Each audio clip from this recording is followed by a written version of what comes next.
Airport থেকে বের হয়ে দেখি ভাইয়া কোলে একটা পিচ্চি মেয়ে নিয়ে দাঁড়িয়ে আছে।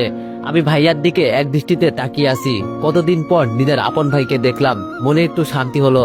কিন্তু আফসোস, ওর কাছে গিয়ে জিজ্ঞেস করতে পারবো না, ভাইয়া তুই কেমন আছোস। আর এমনিতেই আমাকে কেউ এই অবস্থায় দেখলে চিনবও না। ভাইয়া মেয়েটাকে কোলে নিয়ে চলে যাচ্ছে। ভাবলাম গিয়ে কিছু জিজ্ঞেস করব, না থাক, পরে যদি সন্দেহ করে। তবে ভাইয়ার কোলে এই পিচ্চি মেয়েটা কে চিনতে পারলাম না। কে হতে পারে? কোনোভাবেও তো আমার ভাতিজি নয়, কি জানি হতেও পারে। বাংলাদেশ তো ঠিকই চলে আসছি, কিন্তু এখন কোথায় যাব? বাড়িতে গেলে যদি পরিচয় দিই, জুতা দিয়ে পিটিয়ে বের করে দিবে। অবশ্য টাকার অভাব নেই আমার কাছে। বন্যার বাবা যেই টাকা দিয়েছে গুণও শেষ করা যাবে না। এখান থেকে সরাসরি রিয়াদের বাসার সামনে চলে গেলাম। দেখি রিয়াদের বাসায় থাকার ব্যবস্থা করতে পারি কিনা। সেই সুযোগে আবার রিয়ার সাথেও দেখা হয়ে যাবে। রিয়াদের বাসার সামনে নেমে দেখি কোনো কিছুই পরিবর্তন হয় নাই, সব আগের মতোই আছে। শুধু মানুষগুলোই পরিবর্তন হয়ে গেছে হয়তো। রিয়াদের বাসার সামনে দাঁড়িয়ে আছি। আজ বহু বছর পর আমার রিয়াকে দেখবো। জানি না ও ভালো আছে কিনা, তবে আমি তো সবসময় ওর জন্য দোয়া করতাম যেন ভালো থাকে। হাতটা কাঁপছে, ভয়ে কলিং বেল বাজাতে পারছি না। যদি কেউ একবার চিনে ফেলে আমার সবকিছু শেষ হয়ে যাবে। তবে এইবার আর আগের মতো কোনো রকম বোকামি করা যাবে না।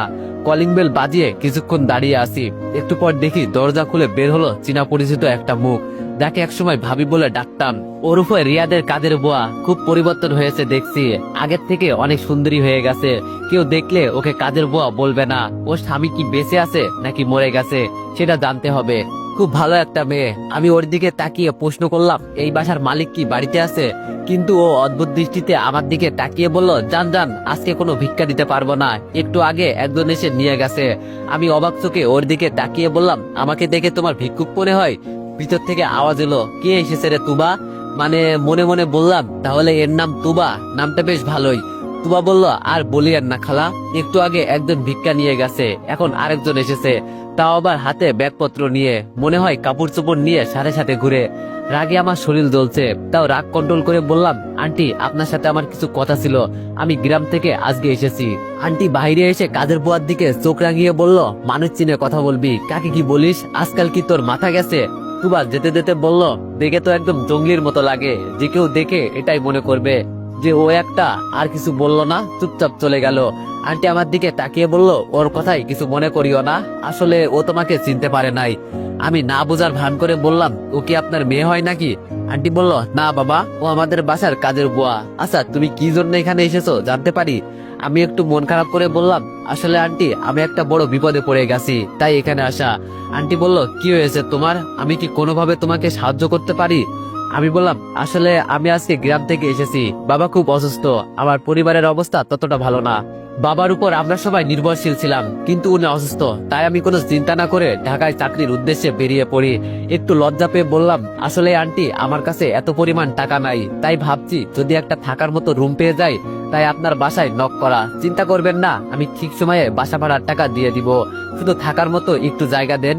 বেশি করে পাম দিলাম যাতে আন্টির মন নরম হয়। আন্টি আমার কথাগুলো খুব মনোযোগ দিয়ে শুনে বলল, দেখো বাবা, তোমার কথা আমি বুঝতে পারছি, কিন্তু সিঙ্গেল ছেলেদের বাসা ভাড়া দেওয়া নিষেধ।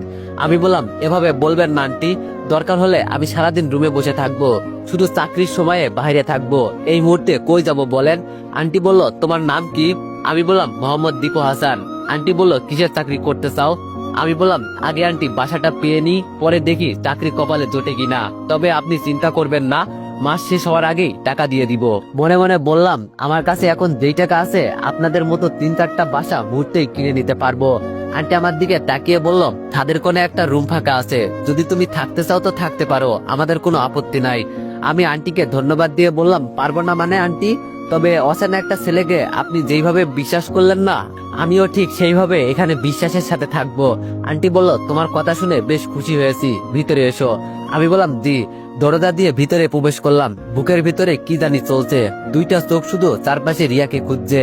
যার জন্য এখানে আসা, যার জন্য এত নাটক করা, সেই মানুষটা এখন কোথায় আছে খুব দেখতে ইচ্ছা করছে। যে ভিতরে গিয়ে দেখি আমার বয়সী একটা ছেলে একটা মেয়ে কোলের উপর শুয়ে শুয়ে টিভি দেখছে। আন্টি ডাক দিতেই মেয়েটা আর ছেলেটা আমার দিকে ফিরে তাকালো।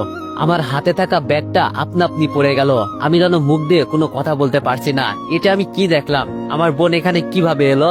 আর রাসেলি বা কেন ওর কোলের উপর মাথা দিয়ে শুয়েছিল? কিছুই তো মাথায় ঢুকছে না।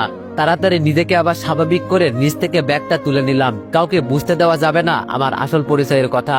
আন্টি হেসে হেসে বলল, এটা আমার বড় ছেলে আর আমার